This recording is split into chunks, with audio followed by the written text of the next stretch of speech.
안녕하세요, 여러분. 이쌤과 함께하는 뻔뻔한 역사 시간의 7번째 시간입니다.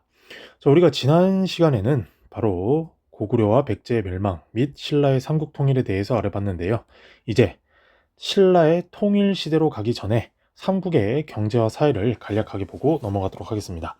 자, 삼국의 경제 생활을 보면은 조세 제도인데 지금 우리도 부모님들이나 선생님 같은 경우 세금을 내죠. 그래서 곡물이나 포 그리고 특산물 징수, 노동력 징발 요거를 조선시대나 고려시대로 가면 조용조라고 합니다.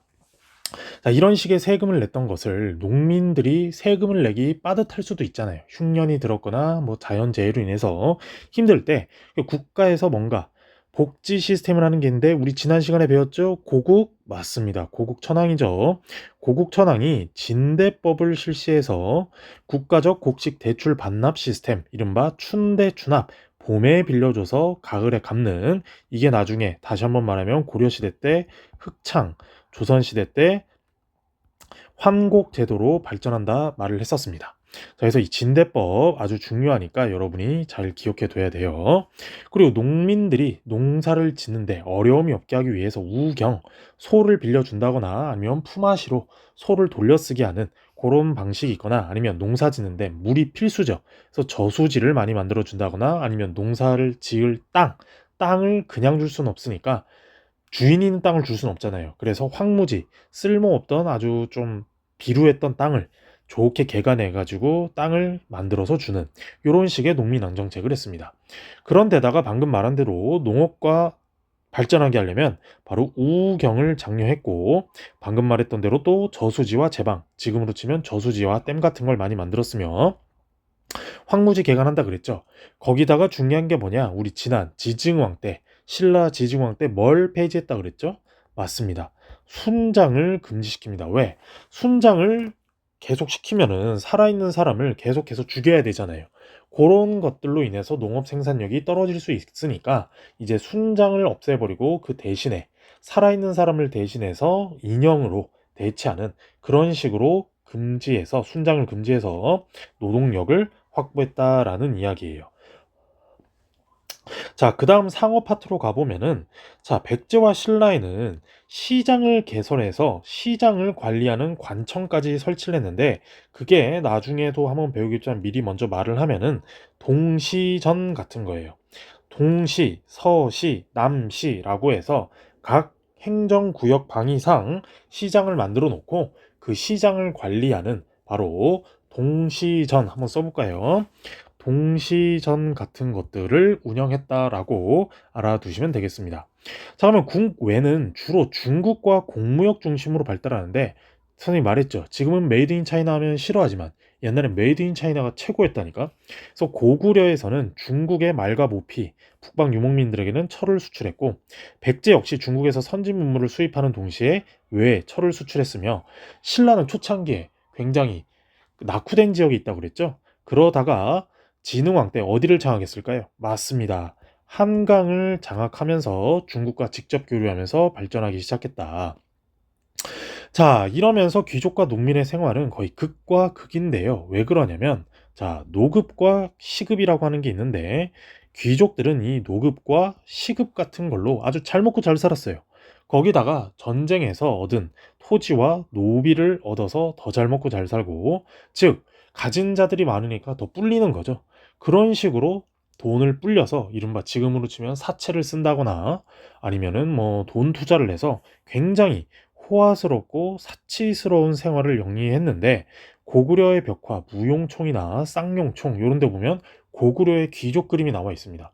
고구려의 귀족들은 밥을 완전 고봉밥을 해서 산더미처럼 쌓아 먹지만 백성들은 밥이 없어서 뭐 나무 껍질이나 아니면 수수 이런 걸로 삶을 영위했다라는 것을 알 수 있는 그림이에요. 자, 이 귀족들이 잘 먹고 잘 살았다면 농민들은 죄송합니다. 농민들은 어떻게 살았냐? 자기가 가진 조상 대대로 받아온 토지를 짓거나 아니면 귀족의 토지를 빌려서 농사를 지었어요. 그러면서 온갖 세금과 군대를 다 자신들이 부담했겠죠. 그리고 여기 노동력 동원. 거기다가 먹고 살기도 빠듯한데 만약에 자연재해나 망해가지고 뭐 고리대 빚을 졌다. 그러면 완전 생활이 곤두박질 치는 거예요. 쉽게 말하면 내 가족을 내 딸이나 내 자식을 그냥 노예로 판다거나 아니면 그냥 아무렇게나 버리고 도망간다거나 이런 일들이 비일비재하면서 굉장히 많은 사회적 문제를 야기했다라는 건데, 자, 아까 선생님이 귀족들은 노급과 시급이 있다고 그랬죠. 여기 선생님이 자료를 넣어놨는데 별표 3개를 쳐야 됩니다. 왜? 4대 시험에 아주 중요하게 나와요. 내신, 한능검, 모의고사, 수능에 꼭 나오는데 거의 쌍두마차격으로 나옵니다.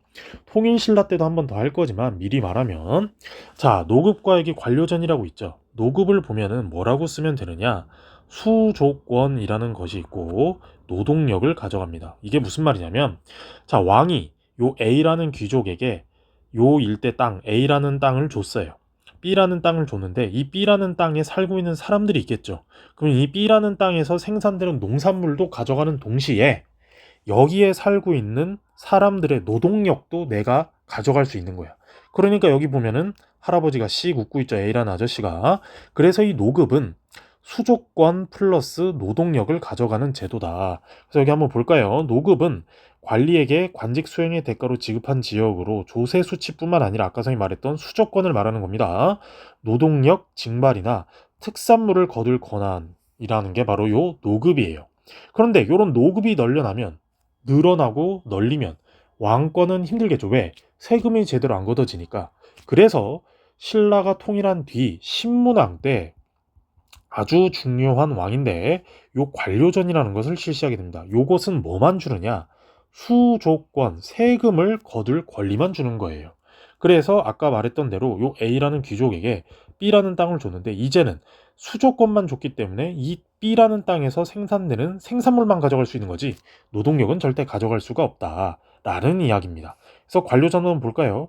관료전은 조세 수치의 권한만을 부여했다. 즉, 이 B 땅에서 나는 생산물만 가져갈 수 있지 함부로 B 땅에 살고 있는 사람들의 노동력을 함부로 착취하면 이거는 불법이 되는 거야. 그래서 왕이 요 A 귀족을 때릴 수도 있는 거예요. 이런 식으로 왕한테 유리한 건 관료전이고 귀족들한테 유리한 건 노급이었다라는 요 개념을 잘 알고 있어야 우리가 신라, 통일신라 시대로 들어갔을 때 관료전, 노급, 그리고 고려시대의 전식과 그리고 조선시대의 과전법 체제를 잘 이해할 수 있으니까 잘 알아두기를 바랍니다. 자, 이렇게 해서 삼국의 경제를 알아봤고요. 이제 뒤이어서 삼국의 사회를 보면 아주 간단합니다. 신분제도를 보면 우리는 지금 평등한 사회에서 살고 있잖아요. 하지만 예전 고대 시기에는, 정근대 시기에는 이렇게 신분제도가 있어요. 왕족, 귀족, 그리고 평민, 청민, 이렇게 세 개의 그룹으로 나뉠 수가 있는데, 먼저 지배층을 보면은 왕족과 귀족, 사회 각종 특권과 혜택을 다 가져갑니다. 지금으로 치면 세금도 안 내고 군대도 안 가고 뭐 거의 배째라는 식으로 나가죠. 그래서 고구려에서의 귀족들을 보면 우리 저번에 말했죠. 계로부, 소노부, 순노부, 관노부, 전로부, 이 5개 부족들을 포함하고 고구려의 왕들은 고씨였어요.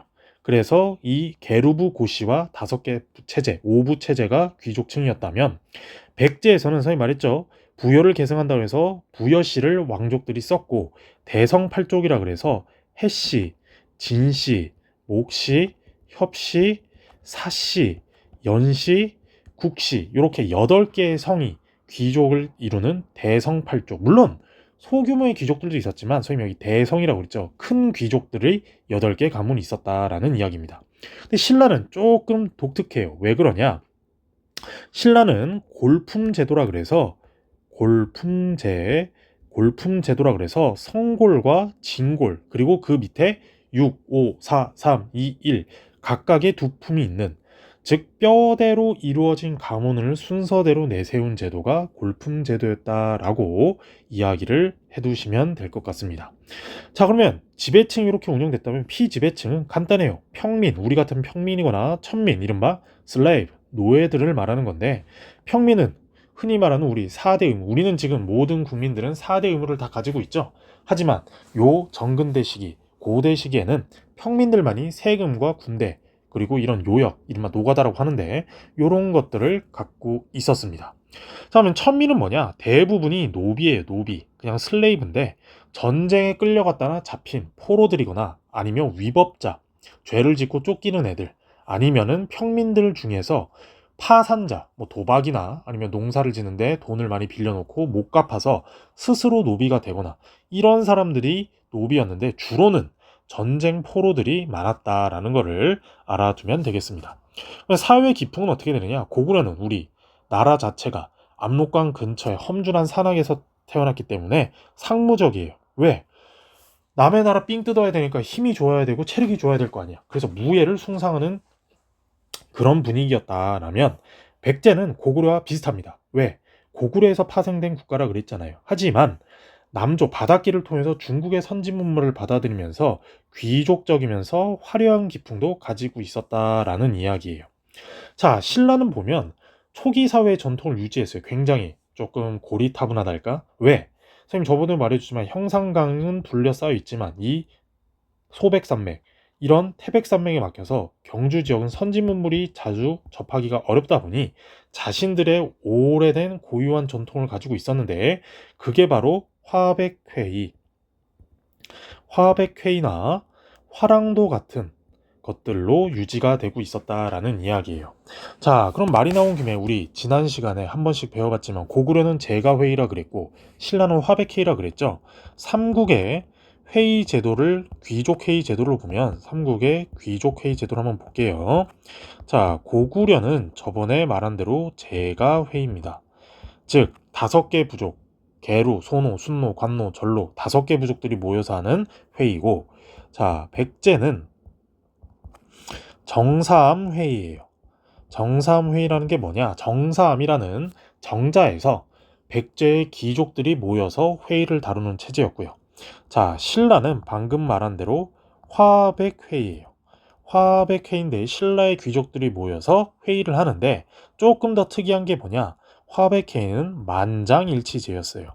만장일치제.